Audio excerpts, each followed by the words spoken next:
照らす前に僕らは歩き慣れてきた日々も問うた夢は安泰なクラスだが刺激不足。 Yo, good day mga quiz, no? This is Quiz J Ram and welcome na po sa atong Electrical Circuits 1 and we're down to chapter 6 which is the capacitors and inductors. Then let's proceed for the lesson outlines, which is the capacitors, series and parallel capacitors, inductors, and series and parallel inductors. So the learning outcomes, it will define the capacitors and inductors, solve for the voltages, current, and energy present in the capacitors and inductors. Then the third one is solve for series, parallel, and combination of series and parallel equivalent circuit for the capacitance and inductance. So medyo short lang ni siya na chapter, pero kuan po ni siya, same lang ni siya sa katong resistance na to, no? But na po na siya kalahian, so as well as sa iyang application, no, kalahian ni capacitors ug ni inductor, no, compare sa atong resistance na topic. So sa first slide na to is the capacitors. So in contrast to a resistor which spends or dissipates energy irreversibly, an inductor or capacitor stores or release energy. So sa previous na to na mga topic, ang resistor, unsa man ang resistor, di ba mo init ng resistor if na kay current or voltages na gi-apply. So ang resistor is nag-consume, no, sa imong energy na gi-apply. Pero diri sa atong inductor or capacitor, ang inductor or capacitor stores or releases energy. So in example, it has a memory. So more na siya memory sa inyong mga cellphone, di ba? Natay mga SD card. So mo na siya. So a capacitor is a passive element designed to store energy in its electric field. So besides resistors, capacitors are the most common electrical components. So capacitors are used extensively in electronics, communications, computers, and power systems. So for example, they are used in tuning circuits for radio receivers and as dynamic memory elements in computer systems. So a capacitor is typically constructed as depicted in figure 6.1. So, figure 6.1 is makita na to diri sa atong slide, no? A typical capacitor. So, na siya ay mga plates. So, kaning mga plates is metal plates, each with area A, and then the dielectric with permittivity E. So, kaning siyang permittivity, kuan siya, constant ni siya, no? And also, makita ninyo ni siya sa inyong cycle. So, kuan na siya, constant na siya nga makita sa inyong cycle. So, simply shift number 7 or constant, then magpili ra mo gud sa nga number. Then ang permittivity diha is pag tan-awon ninyo sa inyong cover sa inyong cycle. So, ang permittivity diha is ang number 32, no? E sub O or EO. So, ang kaning imo capacitor is na siya plates. So, kaning plate is mag-charge up if the voltage is applied, no, sa iyang mga plates. So, a capacitor consists of two conducting plates separated by an insulator or dielectric. So, muna siyang ipakita diri sa figure 6.1. So, na kay dielectric permittivity or E. So, kuha na siya, plates na siya, no, duha ka plate. So, a capacitor also, with applyan ni mo siya voltage. So, muna siyang gipakita diri sa figure 6.2. So, nakay-connecta diya nga voltage. So, in many practical applications, the plates may be aluminum foil, while the dielectric may be air, ceramic, paper, or mica. So, when a voltage source is connected to the capacitor, as in figure 6.2, so the source deposits a positive charge or plus Q, no, or positive on one plate and a negative charge or negative Q on the other. So the capacitor is said to store the electric charge. So the amount of charge stored represented by Q is directly proportional to the applied voltage. So that Q is equals to CV. So aning C nimo is the capacitance or in farad. So ang iyaha unit is farad. And then sa imong V is obviously voltage. Pero sa imong Q, so column na siya, no? So muna siya ang iya mga unit. So where C is constant of proportionality is known as the capacitance of the capacitor. So the unit of capacitance is farad. So in honor of the English physicist Michael Faraday, so or Michael, so ano yung pagbasa. So from equation 6.1 we may derive the following definitions. So siya. So the capacitance is the ratio of the charge on one plate of the capacitor to the voltage difference between the two plates measured in farads. So muna siya, no. Ang Q is murag silbi gyapon na katong mga currents, no. Kung sa kuan pa current bali, pero diri sa kuan capacitance is kuan na siya. Amo na mga charge nimo dia positive or negative charges. So ato na siya maihambing lang sa okay. So next slide ta. So the next slide is capacitors and the charges stored in them have numerous direct applications in modern technology and electrical engineering. So below are some of the key applications where capacitors and the charge Q they store. So play a crucial role. So the first one is the power supply system. So power supply systems, natay energy storage with power supplies. No, capacitors are used in power supply circuits are smooth out the fluctuations in voltage. So for instance is a rectifier. So capacitors store charge to fill the gaps between AC waveforms peaks. So producing a more consistent DC output.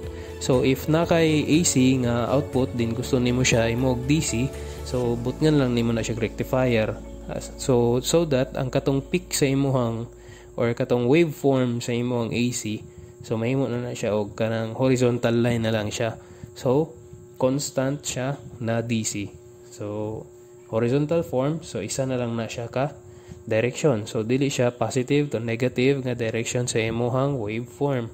So the voltage regulation also, it is used in the power supply system. So capacitor and power grids helps stabilize voltage levels by absorbing surges and releasing charge during drops in voltage.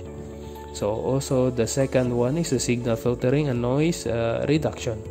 So RC or kanang resistance of kuanimo capacitance in signal processing, capacitors are used in RC filters, no, to filter out unwanted frequency. So for example, in audio equipment, capacitors smooth out high frequency noise from the power supply to ensure clear sound. So in summary, while capacitors are not primary energy storage component in portable power bank, that role belongs to the lithium ion or lithium polymer battery. So they play an important supporting role in ensuring efficient power conversion, stable voltage regulation, and protection for both an internal electronics and the device being charged. So mga siya, no? So examples sa ato ang mga capacitors is na diri sa ato ang left side sa ato ang slide. So figure 6.4. So natay polyester capacitor which is in A, B ceramic capacitor, and then the electrolytic capacitor C. So kaning C perminti nato ni makita sa mga TV as well as kaning B, no. Common na siya, makita ninyo na siya ng mga capacitors. So mo to ila purpose, no, mag-store lang sila energy, no, di siya dissipates, no, or act as filtering or rectifier also para mahimog DC ang output sa imong system. So the next slide is in general, three factors determine the value of the capacitance. So the surface area of the plates, the larger the area, the greater the capacitance. Siyempre kapag dako ang area, mas greater ang iyang storage, bale. So the spacing between the plates, so the smaller the spacing, the greater the capacitance. And then the permittivity of the material, the higher the permittivity, the greater the capacitance. So syempre magdepende gyud na sa imong material, no? Kaya na may material na good in conductivity. So conductivity or mas dagan siya gi-allow, no, na store, no. So capacitors are commercially available in different values and types. So typically capacitors have values in the picofarad, no. So pag moingon tag pico, pila man ang pico, di ba? So kuha na siya negative, di ba? Negative 12. So negative 12. So up to microfarad range, no. Micro na to is negative what? Negative 6. So they are described by the dielectric material they are made and by whether they are fixed or variable type. So figure 6.3 show the circuit symbols or fixed and variable capacitor. So para sa fixed capacitor, no, kung mayroon gyud fixed, so mo na ginang iya value. So mura kag nipalit og resistor sa mga tindahan, no, nanay value nga pare sa to sa resistor nga kilo ohms, 1 kilo ohm, no, 3 ohms. So diri sa fix is napod siya mga fixed na value like naka picofarad na siya, microfarad. So as well as napod siya ikaduha nga type. So ang variable capacitor. So variable capacitor is magkuha ka kanang mag-relate or magdepende siya sa imong gi-input, no, or pwede nimo ma-adjust manually or siguro na automatic pod na no, pero kasagaran na is manual, no. So to obtain the current voltage relationship of the capacitor, we take the derivative of both sides of equation 6.1. So sa equation 6.1 balikan na ato previous na slide. So it is the katong Q is equals to what? Q is equals to CV. So muna siya. So since I is equals to dQ over dt, so differentiating both sides, so it gives I is equals to C dV over dt. So if gusto ninyo makuha pagidang giyon sa na siya pag-derive, so marag taas-taas na pod, no. So direct na lang tayo sa atong formula. Then this is the current voltage relationship for the capacitor, assuming the passive sign convention. So the relationship is illustrated in figure 6.6 for a capacitor whose capacitance is independent of voltage. So ano ang pakita ng 6.6 na figure. So review na lang ninyo sa inyong mga PDF. So the voltage current relation of the capacitor can be obtained by integrating both sides of equation 6.4. So pag i-integrate nimo, no, so ang 1 over C na siya diha. Kay V ra man nato gipangita. So ma-transpose or ma-divide both sides by 1 over C. So nga siyang 1 over C. Then integration dahil sa imong I tau IT dt or tau ba na siya, then plus V T sub 0. So where V function of TO is equals to Q function of TO over C is the voltage across the capacitor at time initial or T sub 0. So mora nang inyo timanan ng mga formula, which is kaning I dq over dt, I is equals to C dv over dt, as well as katong voltage, no, voltage current relation to capacitor. Well, anyway, sa last part na slide is na dito ang summary sa table. Table siya or nakasummary na dito ang mga formulas from capacitor to inductor. So the capacitors, next slide, this is the instantaneous power delivered to the capacitor is equals to P is equals to VI, no, diba? Normal na siyang power formula, but it is equals to CV dV over dt. So the energy stored in the capacitor is therefore, no, derivation lang ni siya sa imuhang energy stored sa imuhang capacitor. So we will arrive into kaning W is equals to 1/2 CV squared. So using equation 6.1, no, katong galing Q is equals to CV, di ba? So we may rewrite equation 6.9 as W is equals to 1/2, di ba? Mahimo na siya Q squared over 2C. So equation 6.9 and 10 represents the energy stored in the electric field that exists between the plates of the capacitor. This energy can be retrieved since the ideal capacitor cannot dissipate energy. In fact, the word capacitor is derived from this element's capacity to store energy in an electric field.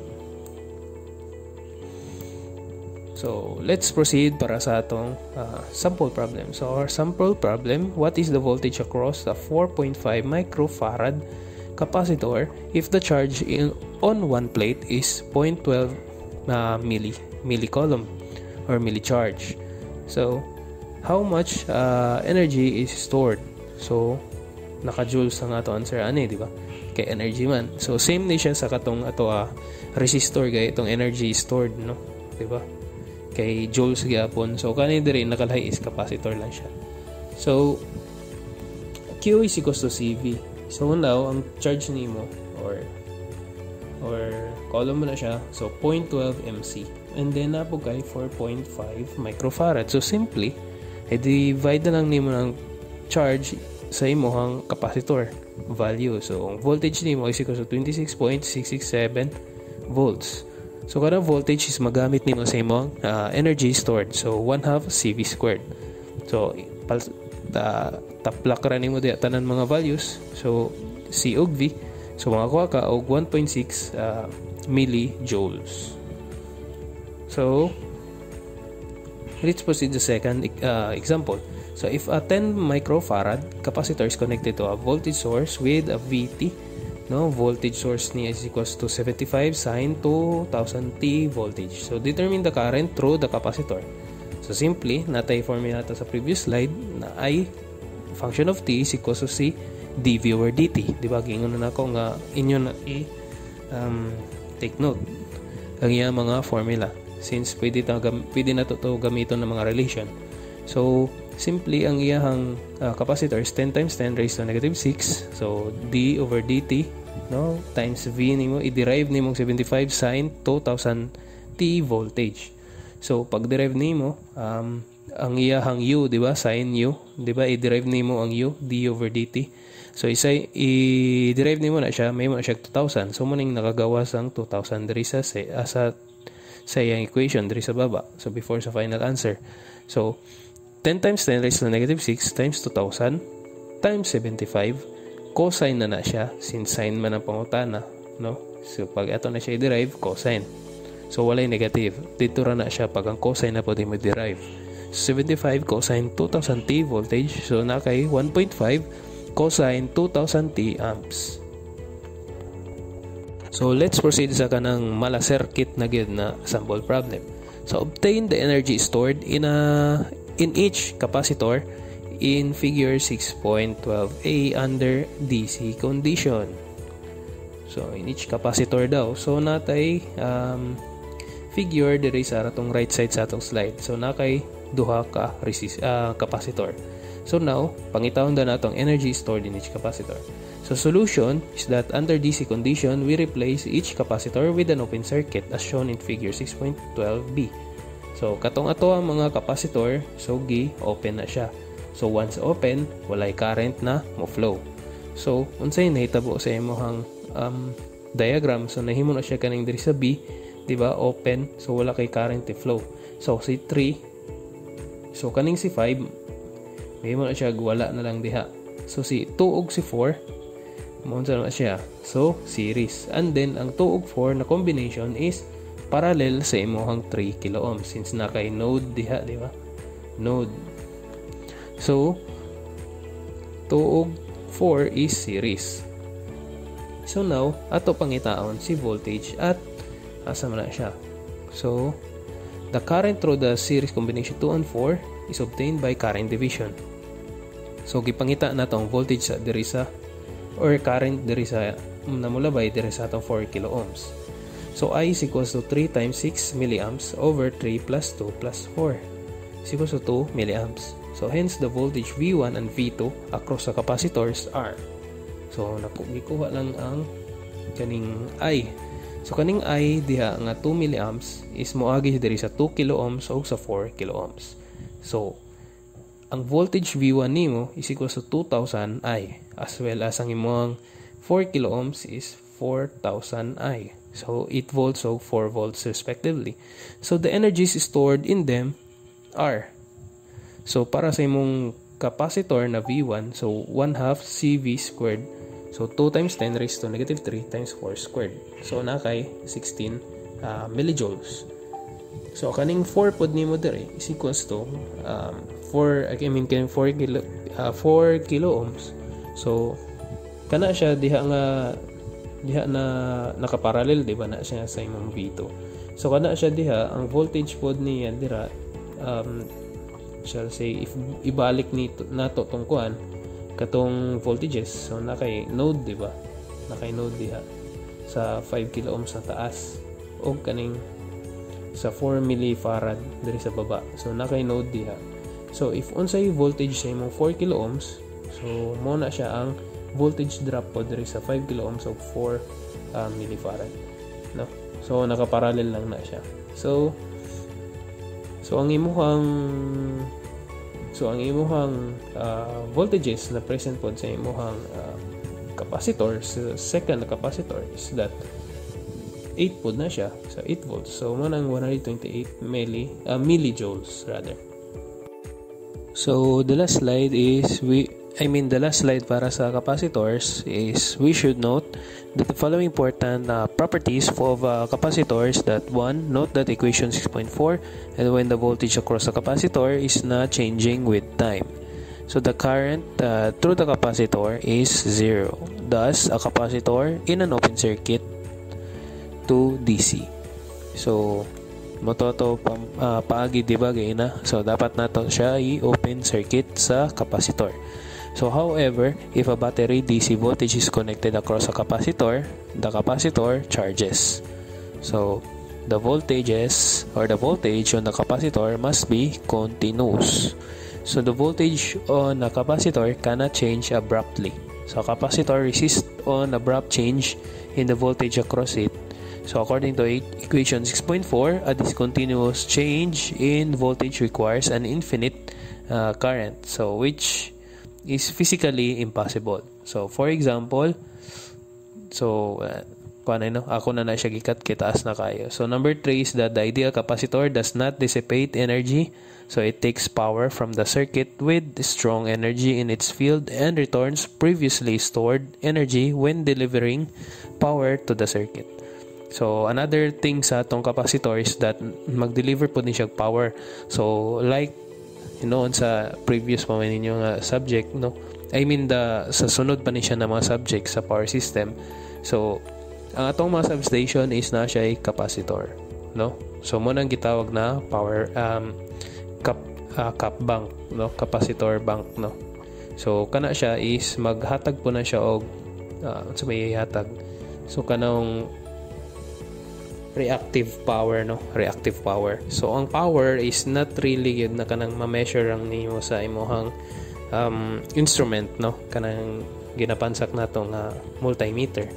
So a power is consist na siya og real as well as ang kanang fictitious na power, or di nimo siya makita, no. So although ma-measure siya, pero di siya ingon na kanang maingon nato nga mo na gid na ang nagpadagan sa kana nga machine, no. So parehasa ng ato TV, di ba? Ang TV nato is 230 volts rather, and then applyan din siya current, di ba?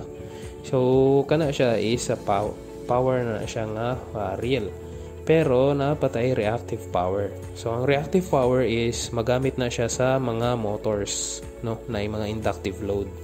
So kana siya mo nang napoy cap bank sa ato ang mga power system or substation para i-supply na pod, no, to prevent ang mga leakage or mga losses or power loss sa atong system.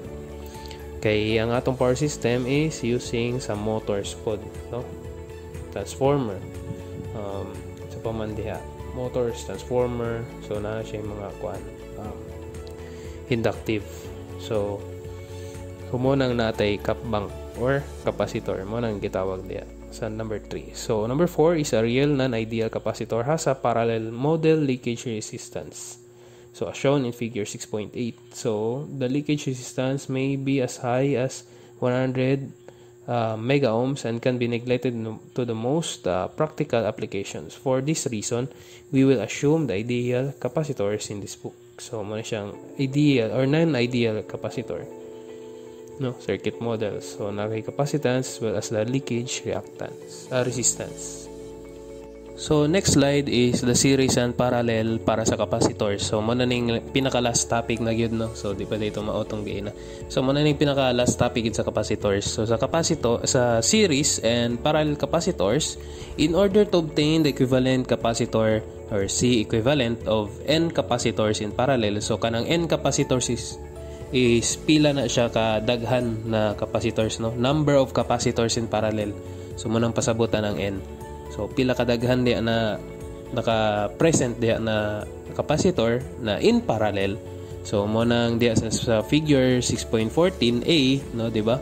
Makita ninyo sa figure, no, daghan siya capacitor na naka-parallel sa imong source.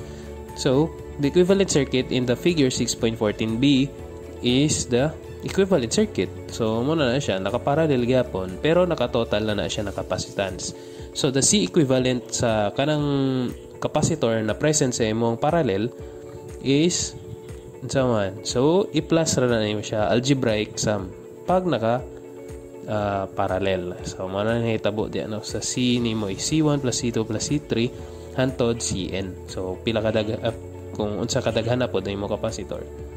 So the equivalent capacitance of N parallel connected capacitors is the sum of individual capacitance. So, muna siya. And then, so, panahon man, no, kay series po muna siya. So, pag abot na po sa parallel, there is a figure 6.15 A ug B. So, if naka-series ang imo capacitor, so, dili na siya normal na i-plus lang nimo. So, we now obtain C equivalent of N capacitors connected in series by comparing the circuit in figure 6.15a. So with the equivalent circuit in figure 6.15b, so note that the same current I flows and consequently the same charge through the capacitors, applying KVL to that loop in the figure 6.15a. So nakaparallel gyapon siya, di ba? Pero ang pagkuha sa imo C equivalent is there is a 6.15b is mura siya parallel sa imong resistive na circuit. So imo na siya 1 over C equivalent is equals to 1 over C1 plus 1 over C2 and so on. Or C equivalent is equals to C1 times C2 over C1 plus C2. So nana siya. So kabaliktaran siya sa resistance. Syempre sa pangalan pa lang capacitor, the capacity, no, store energy. So capacitance, no, sa isa ka circuit.